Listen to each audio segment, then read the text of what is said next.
De retour sur teamslife.com, site internet collaboratif gratuit pour clubs, associations, groupes, communautés, familles, etc. etc. Aujourd'hui, nous allons voir comment convoquer une équipe à un événement. Alors, nous allons voir désormais comment réaliser une convocation. Donc, je repars d'un événement créé, ici le match Angers-Marseille, et je clique sur le petit bouton. Je sélectionne l'équipe que je veux convoquer pour cet événement, donc là en l'occurrence Senior 1. Alors, j'accède à un premier menu. Trois possibilités. Internaute, membre du club, lecteur de cet espace, c'est pour la visibilité que vous souhaitez donner à cette convocation. Donc internaute, ce sera visible de tous les internautes, y compris les membres non connectés. Membre du club, ça sera visible à tous les membres du club connectés. Lecteur de cet espace, ça ne sera visible que pour les lecteurs connectés de l'espace senior. Donc là, je vais choisir internaute. Ensuite, ici, je sélectionne les membres que je veux tout simplement convoquer. Donc là, je vais prendre tout le monde. Ça va être plus simple. Delphine. Voilà, Estelle, j'ajoute. Et une fois que vous avez convoqué vos membres, vous leur attribuez une fonction, ou une tâche, et ou un statut. Donc la fonction, c'est pour savoir ce que la personne fait au club. Est-ce que c'est l'entraîneur, est-ce que c'est un joueur, est-ce que c'est un dirigeant.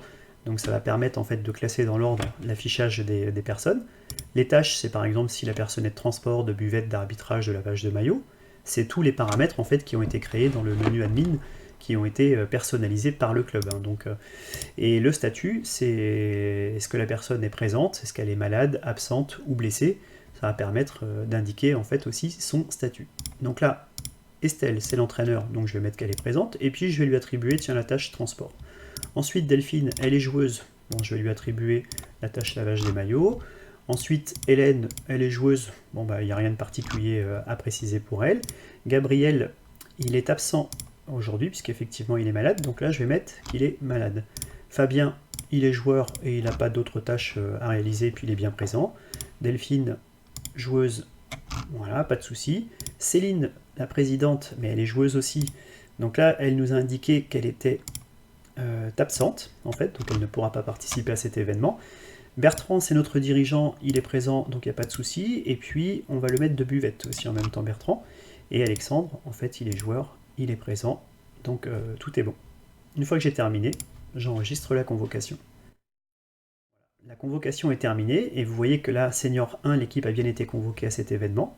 J'ai bien un menu déroulant qui se déplie pour consulter la convocation. On voit bien qu'Estelle, elle est entraîneur et elle est de transport, les tâches sont bien attribuées. Bertrand est dirigeant, il sera bien de buvette. On avait donné la tâche lavage des maillots à Delphine, qui apparaît bien. Et puis dans les non convoqués, on a tous ceux qui sont absents, donc malade Gabriel et absent Céline. Voilà, votre convocation est terminée. Donc celle-ci, vous pouvez également la consulter dans Vie sportive, convocation. Vous voyez qu'il y a une date qui apparaît en gras, c'est la date du 19, puisqu'il y a une convocation qui a été créée pour cette date. Et puis là, vous retrouvez bien l'événement avec la possibilité de visualiser l'ensemble de la convocation. Et là, même jusqu'au niveau internaute, même en mode hors connexion, vous pouvez la consulter. Et puis, j'ai toujours le petit menu à gauche qui me permet soit de modifier la convocation de l'équipe si j'ai une mise à jour à faire, soit de la supprimer carrément si je souhaite la supprimer. Voilà, merci d'avoir suivi ce tuto convocation et je vous dis à bientôt pour le prochain tuto.